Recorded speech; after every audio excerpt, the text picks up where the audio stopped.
Hello and welcome. Today I have another fruit review and I am going to be talking all about the Buddha's hand. This is one pretty unique looking fruit.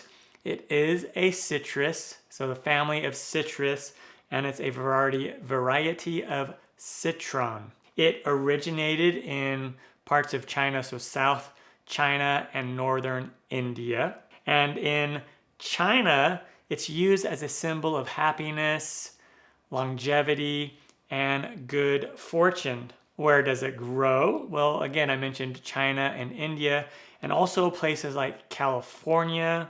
Anywhere that's kind of tropical and temperate where you find a lot of citrus growing, you can find this growing and you can grow this. This also grows here in Arizona.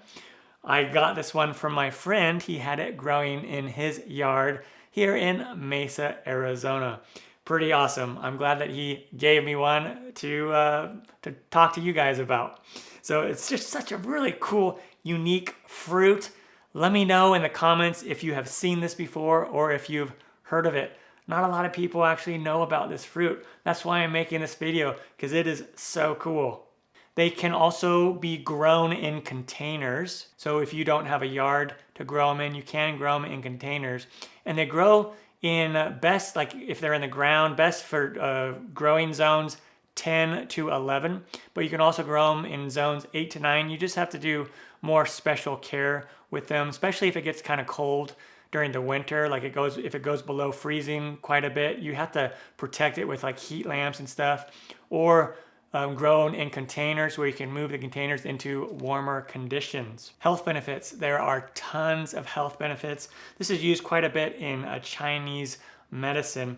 Very strong aromatherapy properties, and very, very rich in essential oils. Good for digestive support. So it's used in, like I mentioned, the Chinese and traditional medicine, and it's used to ease nausea and reduce bloating and support healthy digestion. It also has anti-inflammatory properties, a moderate amount of vitamin C, not as much as you would find like in oranges and other citrus. And then it's good for cardiovascular health. How do you eat it?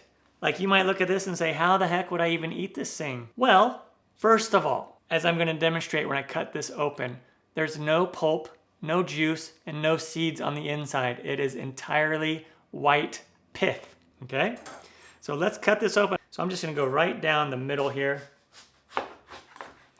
And look at that. Look at that. That's all it is. That's the inside. It's just solid, spongy pith. And oh my gosh, it smells so good. It's extremely fragrant. It just smells really good. So the smell is like a very, very citrus, strong citrus smell, kind of like a lemony smell to it. It just smells absolutely amazing. And you would think that it would taste like very, very sour, like a lemon, but it doesn't. So what do you do with it? So you can eat it as is, but it's not normally eaten as is. It's used a lot for the zest. So what I'll do is I'll take like this little finger here and just cut that off. And then you're gonna get the zest from it. And you'll use that zest in a variety of applications, pretty much anywhere you want to use like a recipe that calls for zest. You could use this. And it's very potent. This zest is actually a little bit more potent than like orange zest or lemon zest. So a little bit goes a long ways. And as you're doing this, it just releases that aroma. It's just such an amazing aroma. Also, one of the uses is a lot of people just use this as a decorative piece. Just put it in their house and it just kind of brightens up the room and adds a nice little aroma to the room. So anyway, there's some zest that you can use. They also will cut this up and just candy it. You can candy the whole thing and so you can make a candy with it.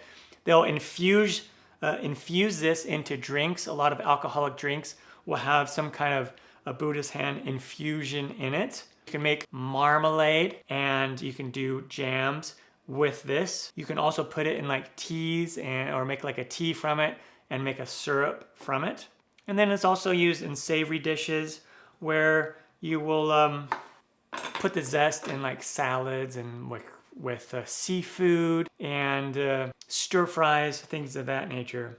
Well, how does it taste? Okay, like I mentioned before, you don't normally just eat it as is, but I'm gonna get, just eat this piece. You can eat the whole thing if you're gonna eat it. Very interesting. You would think by looking at it that it's gonna be ultra like sour, but it isn't. It's actually not very sour at all. There's a mild sweetness. The skin is, kind of thick skin there, and the skin tastes like kind of like a mild tasting lemon peel, but definitely not sour. But there's almost like kind of a bland taste to the pith, but the pith isn't bitter either. Unlike a lot of citrus, that white stuff is very bitter. I actually like the white stuff a little bit better than just the skin itself. Like if you're to just take like a little white, mostly white chunk like this, like that.